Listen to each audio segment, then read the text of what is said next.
the stuff that comes out of the ground, you can't control where it's coming out of the ground. The complexity of turning that stuff that comes out of the ground. Think about a semiconductor. Okay, so when you get that lump of rock out of the ground, so the computer chip that goes inside our smartphones, our computers, everything basically, because most devices these days have a semiconductor one way or another. That thing is a little piece of silicon that's come out of the ground a long time ago as a lump of rock, a lump of quartz. And in order to turn that quartz into a silicon chip, that needs to go through so many different processes. It needs to be broken down, kind of melted down, reconstituted time and time and time again, just to get it to a level of purity and a level of perfection. I mean, actually, the silicon chip, we don't bang on about it enough, I think, but the silicon chip is the most, even the wafer that you're then imprinting all of these little transistor switches on. And those switches are amazing. The switches are smaller. I always find this kind of mind-blowing. They are so small that they are invisible. You cannot even see them because they are smaller than the wavelength of visible light. So even if you had the best optical microscope in the world, it would just see a flat surface. I find it you need. So how did they use machines? They use machines that are able to work at wavelengths that are smaller than light. It's totally science fiction. It's totally science fiction. There's one company in the world that can make those machines. One company in the world, a company called ASML in the Netherlands. And the way that they do it is even more kind of like sci-fi-ish. Like no one would make this up. They have this kind of machine that has this vacuum vessel inside. This, by the way, is just to create. So what you need to do, because light is so big, and the wavelength of light is too many nanometers wide, you need to create a form of light that's much smaller than that, so that then that light can basically zap certain shapes onto this silicon, and you're zapping the shapes, and that shape eventually becomes a switch, and that's your switch transistors, and you have billions of them to create, the technology in all of our devices.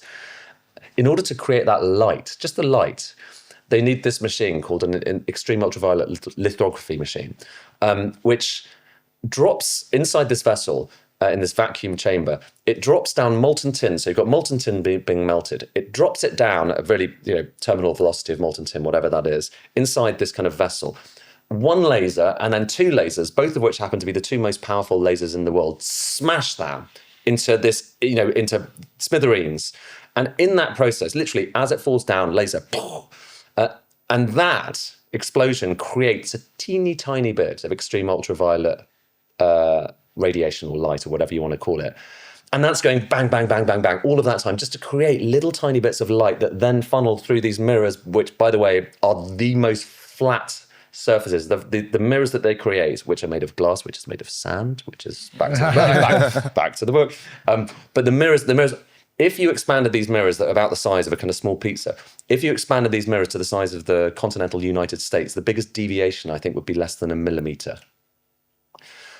Those mirrors then bounce this light down onto your waiting silicon wafer in order to create something that is smaller than light.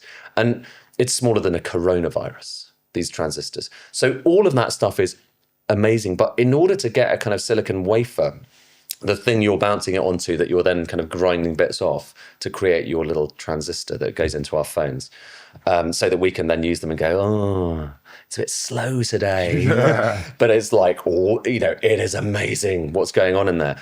But even before you're getting to that, you need this little bit of silicon wafer that has been taken from a rock in the ground, blasted out of some quarry and turned into something that is the most perfect thing that humankind has ever made. So if I've talked about the flattest thing in the world, but this is the most perfect thing in terms of the chemical structure. Hey, you, mate. You just see the pain in my heart. It's among the most perfect things that, but this is the most perfect thing that humankind can mass produce. Okay, and there's, there's only one of you, mate. There's a one of one, exactly. But so this thing basically, it is 99.999999. It's if 10 9% pure. That's like purer than anything. It's purer than anything we are capable of doing on a large scale. But not just that, the atoms are perfectly lined up in this amazing kind of structure. Just the fact that we can make that is crazy. It's crazy. And we do that on a daily basis, and we turn stone into something perfect. And then it goes inside billions of phones.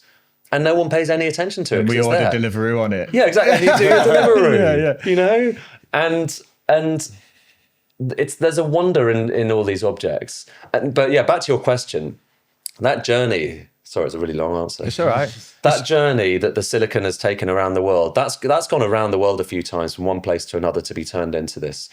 That machine that you're using, and by the way, at certain places, there's certain materials you can only get in one part of the world that you need. That machine that makes the silicon chips, that does the extreme ultraviolet lithography, it's a Dutch machine. But it's not just a Dutch machine. Inside, it's got parts from Germany. The lenses are made by this German company, Zeiss. You've got lasers from another German company called Trumpf.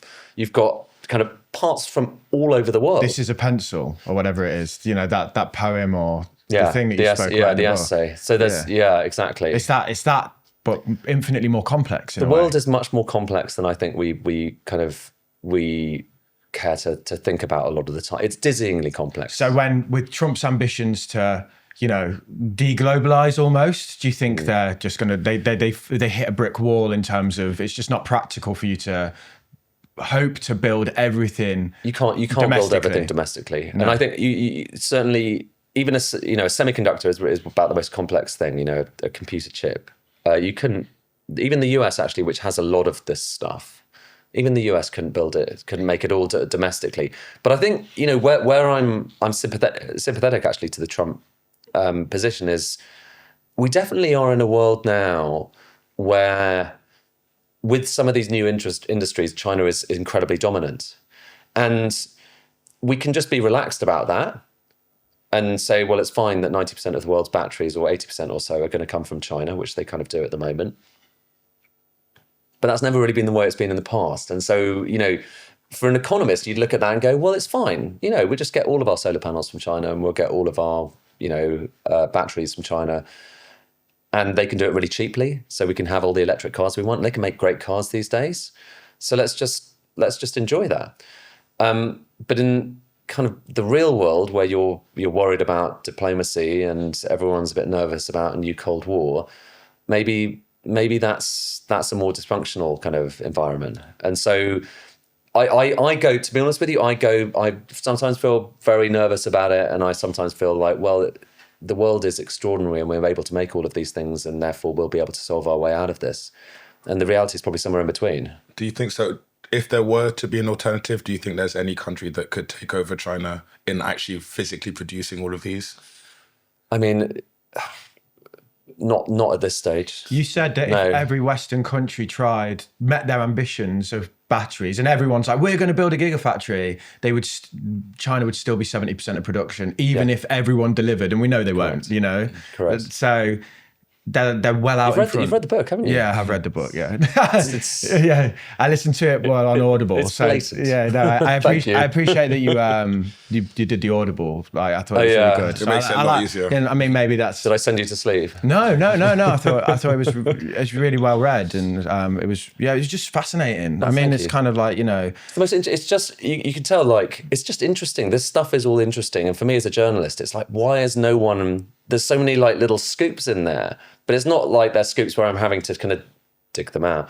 Yeah.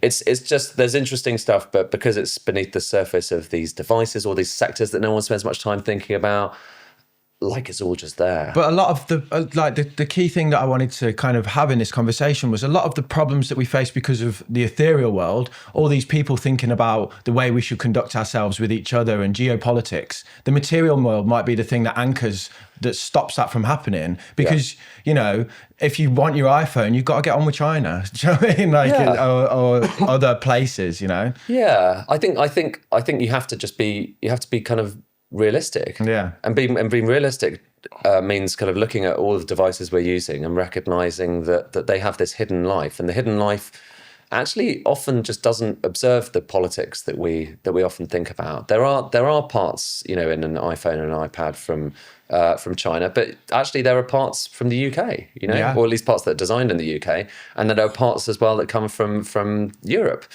and all of us we're all kind of interlinked in this world. And if you're being, you know, optimistic and hippie-ish, actually it's an amazing story because we all do collaborate on making the world a better place. That was a clip from our full-length conversation with Sky News economics editor Ed Conway, and you can watch the full episode right here.